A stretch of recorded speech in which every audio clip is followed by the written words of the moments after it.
बहुत से लोग मुझे जानते होंगे, आप ही के बीच का धीरू बुंदेला हूँ। आज हम आपको लेकर चलते हैं बुंदेलखंड के सबसे बड़े जौहर कुंड की ओर। अभी तक आपने चित्तौड़गढ़ का जौहर कुंड सुना होगा कि जहां पर किस प्रकार से 16,000 छत्राणियों के साथ में माता पद्मावती ने जौहर किया था, उसी प्रकार से हमारे बुंदेलखंड में भी जौहर है, जिसे हम चंदेरी के दुर्ग या हम ये बोले कि चंदेरी का जौहर कुंड के नाम से जानते हैं। कहते हैं बुंदेलखंड ने हमेशा बलिदान दिया है और हमेशा इसे अग्नि परीक्षा से होकर निकलना पड़ा है। कहते हैं सबसे बड़ा जौहर बुंदेलखंड में हुआ चंदेरी कुंड। यहाँ पर भी उसी प्रकार से जौहर किया अपने स्वाभिमान, अपनी रूबरी को बचाने के लिए। हमेशा बुंदेलखंड ने बलिदान दिया है, अगर आवश्यकता पड़ेगी तो बलिदान देता रहेगा, क्योंकि कहा गया है कि सब खंडों से प्यारा बुंदेलखंड हमारा, कि जिस खंड से सबसे नाता बुंदेलखंड है हमको नाता। और इसीलिए देवताओं को भी यही कामना रहती है कि ऐसी माटी ने दुनिया के खंड खंड में जन्म दइयो विधाता बुंदेलखंड में। वो बुंदेलखंड कि जो हमेशा अपने त्याग और बलिदान और स्वाभिमान के लिए अखंड जगत में जाना जाता है।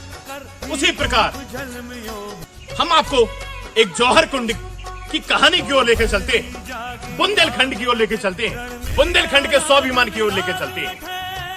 गाथा इस खंड की, गाथा बुंदेलखंड की 29 जनवरी 1528 को बाबर चलता है अपनी सेना के साथ में चंदेरी के दुर्ग की तरफ, मेदिनी राय के साथ में युद्ध करने के लिए। और लेकिन इससे पहले बाबर ने ना जाने कितने संधि पत्र भेजे मेदिनी राय को कि वो उसकी अधीनता स्वीकार कर ले।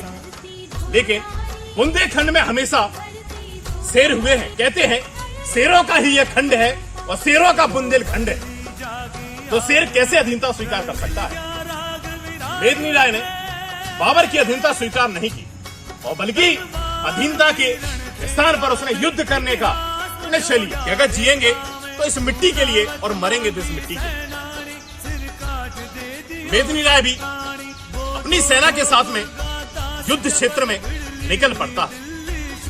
लेकिन चूंकि कहते हैं कि घर का भेदी लंका ढाए, जिस प्रकार से अगर एक विभीषण की तरफ मिल जाता है तो पूरी लंका पर विजय प्राप्त की जा सकती है, उसी प्रकार से एक और विभीषण महाराजा मेदिनी राय का एक और बिल्कुल खास आदमी गुप्तचर हिम्मत खां बाबर के साथ में मिल गया। थोड़े से धन की लालच में अपने स्वाभिमान को बेच दिया और बाबर की सेना के साथ में चला गया।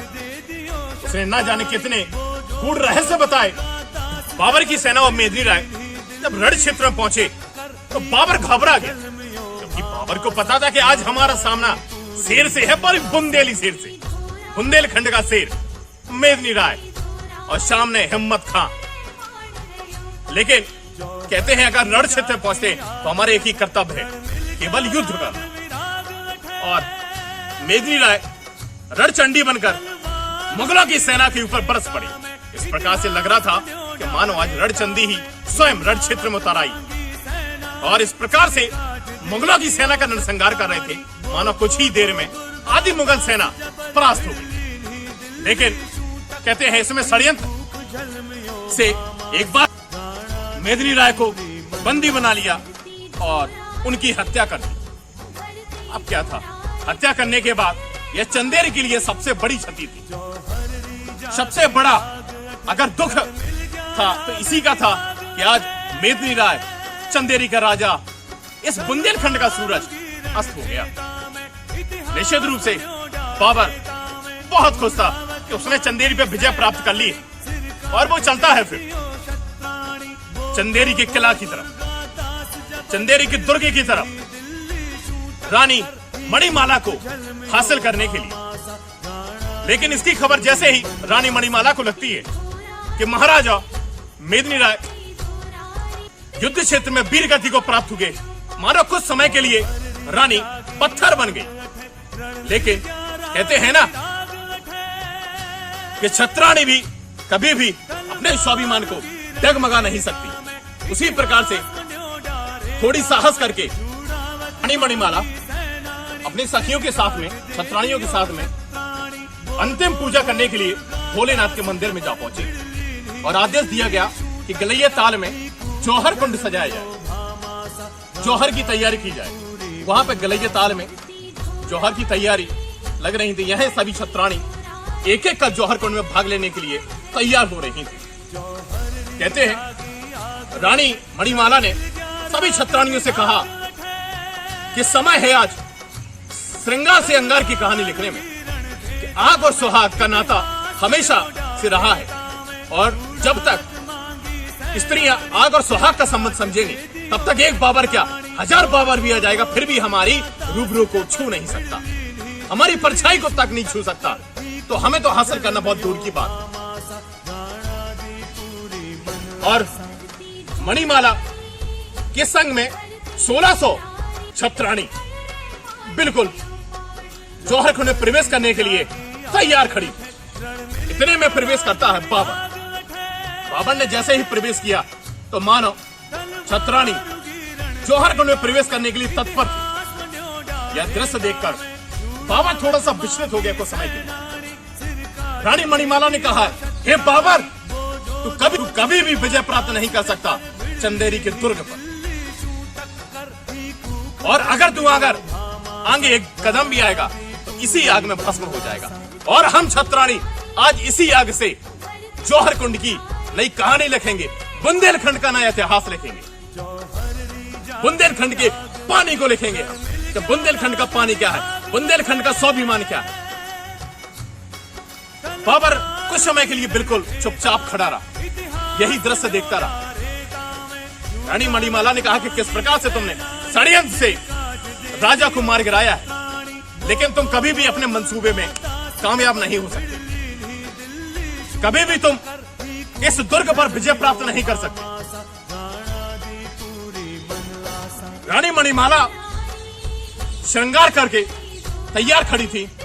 इतने में रानी मणिमाला ने धनुष बाण निकाला और एक तीर मारा हिम्मत खा को, जो विश्वासघात था, जो देशद्रोह था, जिसने क्या है गद्दारी की थी राजा मेदिनी राय के साथ में। उसको एक बाण मारा, एक बाण उसके आंख में जाकर उसकी आंख से बाहर होता हुआ और दूसरा बाण मारा सीधा पेट में ढेर हो चुका था।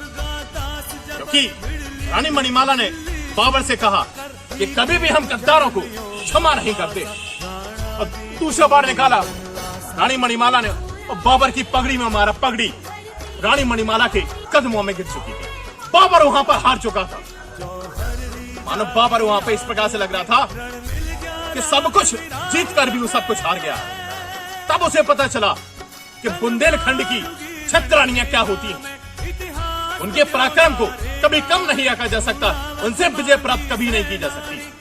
और रानी मणिमाला ने छत्राणियों से कहा, आज वह समय, हमारा सनातन धर्म में हमेशा यही है कि पति ही हमारा सब कुछ है। आज समय है कि श्रृंगार से अंगार की कहानी लिखने में हमेशा हमने परीक्षा दी है, अग्नि परीक्षा दी है, और आज अग्नि परीक्षा देने का समय आ गया है। निश्चित रूप से रानी मणिमाला और अन्य छत्राणी बिल्कुल तैयार हो चुकी जौहर कुंड में भाग लेने के लिए, क्योंकि रानी मणिमाला ने कहा कि जीना हमें अच्छा लगता है, लेकिन पति के वियोग से हम जी नहीं सकते। आज समय है श्रृंगार से अंगार की कहानी लिखनी। वहीं पर जौहर कुंड की ज्वाला ने अपना प्रचंड रूप धारण कर लिया था, और इतने में माता मणिमाला जय मां भवानी और हर हर महादेव के नारों के साथ में जौहर कुंड में प्रवेश करती है।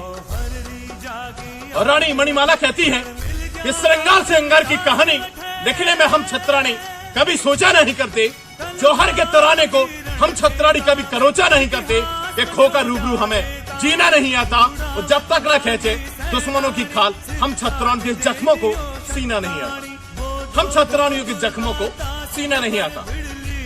और हर हर महादेव जय मां भवानी के जय घोष के साथ में रानी मणिमाला अपनी 1600 छत्राणी के साथ में जौहर कुंड में प्रवेश करती है। कि जौहर कुंड में सजी चिताएं रानी के सम्मानों की सारी उम्मीद खाक पड़ी थी बाबर के अरमानों की। ये सारी उम्मीद खाक पड़ी थी बाबर के अरमानों की कि घेर लिए चंदेल दुर्ग को।